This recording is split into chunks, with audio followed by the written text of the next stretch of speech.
నమస్కారం. Welcome to our YouTube channel అనగనగా ఓ కథ. మంచి కథలు వినడానికి మా ఛానల్ని తప్పకుండా సబ్స్క్రైబ్ చేయండి.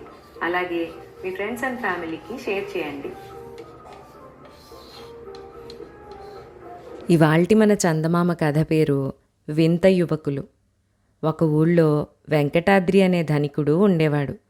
ఆయనకు సంతానం కలగక, కలిగిన సంతానం నిలబడక చాలా విచారంలో ఉండి ఎన్నో వ్రతాలు ఉపవాసాలు చేశాడు. గ్రహశాంతులు జరిపించాడు. ఈ విధంగా నడివయసు దాటిపోగా వెంకటాద్రి కాశీయాత్ర చేసి వద్దామని తన భార్యతో సహా బయలుదేరాడు. దారిలో వాళ్ళు పక్క గ్రామంలో ఆగి వెంకటాద్రి తన స్నేహితుడైన కుటజాద్రి అనే అతని ఇంట బస చేశాడు. ఈ కుటజాద్రి కూడా సంతానం లేక బాధపడుతున్నవాడే. అతను కూడా కాశీయాత్ర చేద్దామనుకున్నాడు గాని వెంటనే బయలుదేరడం అతనికి సాధ్యమవ్వలేదు. అందుచేత అతను తను దాచిపెట్టిన 100 రూపాయలు వెంకటాద్రికిచ్చి, నువ్వు కాశీలో నా పేర పూజలు, సేవలు, అర్చనలు చేయించి నాకు కూడా సంతానం కలిగేలాగా దేవుణ్ణి ప్రార్థించు. నా పరిస్థితి ప్రయాణానికి అనుకూలంగా లేదని దేవుడికి తెలుసు. ప్రాప్తి ఉంటే ఆయన నన్ను తప్పక అనుగ్రహిస్తాడు అన్నాడు.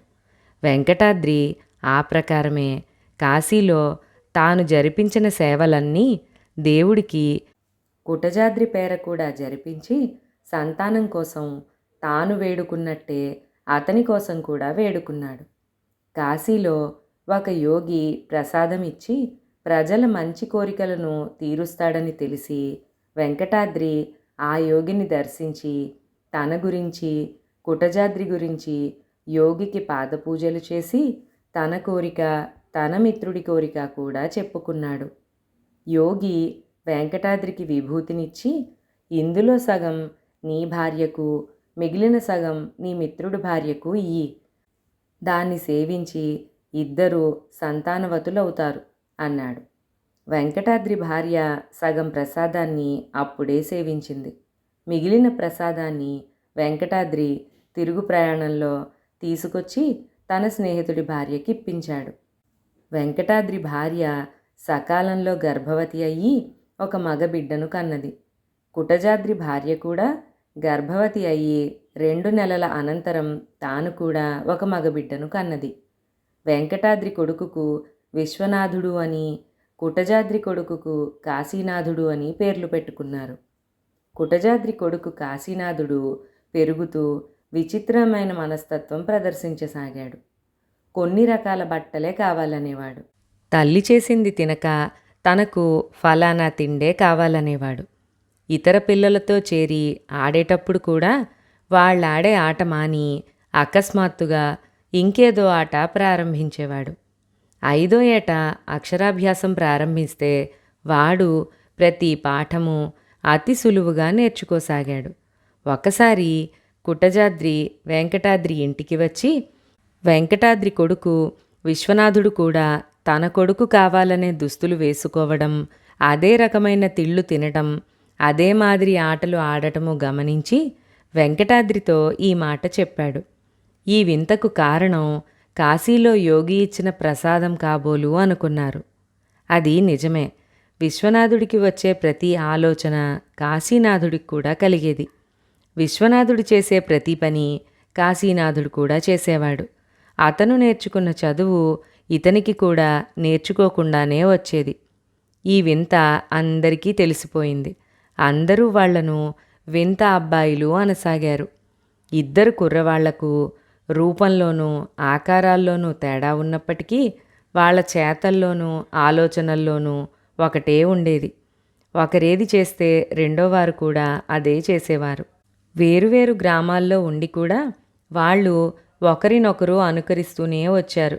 కానీ ఇద్దరి మధ్య స్నేహం అంటూ ఏమీ లేదు. ఎప్పుడైనా ఒకరికొకరు ఎదురైతే చిరునవ్వు నవ్వేవారు. నువ్వెందుకు నవ్వావు అని ఒకడు అడిగితే నువ్వు నవ్వినందుకే అని రెండోవాడు సమాధానం చెప్పేవాడు.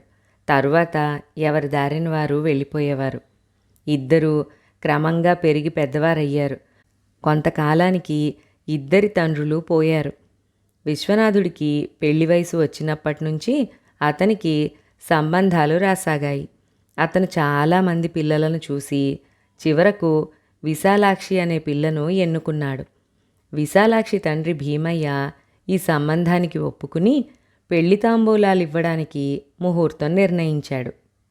ఇది జరిగిన మర్నాడే కాశీనాథుడు తిన్నగా భీమయ్య ఇంటికి వెళ్ళి తానెవరైంది చెప్పి మీ అమ్మాయి విశాలాక్షిని నాకిచ్చి పెళ్లి చేయండి అని అడిగాడు. నిన్ననే విశ్వనాథుడికి సంబంధం నిశ్చయించాను. విశాలాక్షిని నీకెలా ఇవ్వగలను అన్నాడు భీమయ్య. ఇంకా నిశ్చితార్థం కాలేదు కదా అన్నాడు కాశీనాథుడు. అతనితో ఆలోచించి చెబుతానని చెప్పి పంపేసి భీమయ్య విశ్వనాథుడింటికి వెళ్ళాడు. కాశీనాథుడు విశ్వనాథుడు పోటీ పడితే ఓలె ఎక్కువిచ్చిన వాడికి తమ కుమార్తెనిచ్చి చెయ్యాలని అతని ఉద్దేశం. ఆయన విశ్వనాథుడితో కాశీనాథుడు మా పిల్లకి ఎంత కట్నమైనా ఇస్తానంటున్నాడు. అతనికి పిల్లనిస్తే బావుంటుంది అనుకుంటున్నాను. ఎందుకంటే ఆ కుర్రవాడు చాలా పట్టుదలగా ఉన్నాడు. ఇవ్వనంటే ఏమి ముప్పు తెచ్చి పెడతాడోనని భయంగా కూడా ఉన్నది అన్నాడు. అయితే నేనేనా చూస్తూ ఊరుకునేది? నాతో ఈ మాట చెప్పడానికి మొహం ఎలా చెల్లింది? మీరు మీ పిల్లను కాశీనాథుడికి ఎలా ఇస్తారో నేను చూస్తాను అంటూ విశ్వనాథుడు ఉగ్రుడయ్యాడు. విశ్వనాథుడు కాశీనాథుణ్ణి చంపి పారేయడానికి నిశ్చయించాడు. అతను ఆ రాత్రి ఒక ఇనుపకర్రను తీసుకుని కాశీనాథుడి ఇంటికి వెళ్ళి గోడ దగ్గర పొంచి కూర్చున్నాడు. తెల్లవార్లు చూసినా కాశీనాథుడు ఇంట్లో నుంచి బయటికి రాలేదు. కారణం ఏమంటే విశ్వనాథుడికి కలిగిన ఆలోచనే కాశీనాథుడికి కూడా కలిగింది. అతను కూడా ఓ ఇనుపకర్ర తీసుకువెళ్ళి తెల్లవార్లు విశ్వనాథుడి ఇంటి గోడ పక్కన పొంచి కూర్చున్నాడు. తెల్లవారి ఎవరిళ్లకు వాళ్ళు తిరిగి వస్తూ మధ్యదారిలో కలుసుకుని వాగ్వాదంలోకి దిగారు. నువ్వెక్కడికి పోయావంటే నువ్వెక్కడికి పోయావని దెబ్బలాడుకున్నారు. నేను పెళ్లాడదలిచిన పిల్లను నువ్వెలా పెళ్లాడతావని ఒకరినొకరు కొక్కరించుకున్నారు. ఆ సమయంలో అక్కడ పోగైన జనంలోంచి వీళ్ళిద్దరినీ తెలిసిన పెద్ద మనిషి ఒకడు, మీరిద్దరూ ఎందుకు దెబ్బలాడుకుంటారు? పిల్లనివ్వాల్సిన వాడు భీమయ్య. ఆయన ఇంటికి వెళదాం రండి, ఏదో ఒకటి తేల్చుకోవచ్చు అన్నాడు. ఆయన వాళ్ళిద్దరినీ భీమయ్య ఇంటికి తీసుకెళ్ళి ఇంటి నడవాలో కూర్చోపెట్టి లోపల భీమయ్యతో ఏదో మాట్లాడి బయటికి వచ్చాడు. తరువాత భీమయ్య యువకుల దగ్గరకొచ్చి ఈ సమస్య మా అమ్మాయికే వదులుతున్నాను. రేపు మీరిద్దరూ రండి, 10 మందిని పిలుస్తాను. విశాలాక్షి ఎవరిని వరిస్తే వారికే పెళ్లి తాంబూలం ఇస్తాను అన్నాడు. మర్నాడు విశ్వనాథుడు కాశీనాథుడు భీమయ్య ఇంటికి వెళ్ళేసరికి అక్కడ చాలామంది ఉన్నారు. మీరిద్దరూ ఒకే చోట ఉంటే ఒకరిని విడిచి రెండోవాడి మెడలో మాల వెయ్యటానికి మా పిల్ల బిడియపడుతుంది అని చెప్పి భీమయ్య విశ్వనాథుణ్ణి కాశీనాథుణ్ణి వేరువేరు గదుల్లో కూర్చోపెట్టాడు. తరువాత కొంతసేపటికి విశ్వనాథుడు నవ్వుతూ గది నుంచి బయటికి వచ్చాడు. అతని మెడలో వరమాల ఉన్నది. అతని వెనుకగా విశాలాక్షి వచ్చింది. అదే సమయంలో రెండో గదిలో నుంచి కాశీనాథుడు కూడా మెడలో మాల ధరించి వచ్చాడు.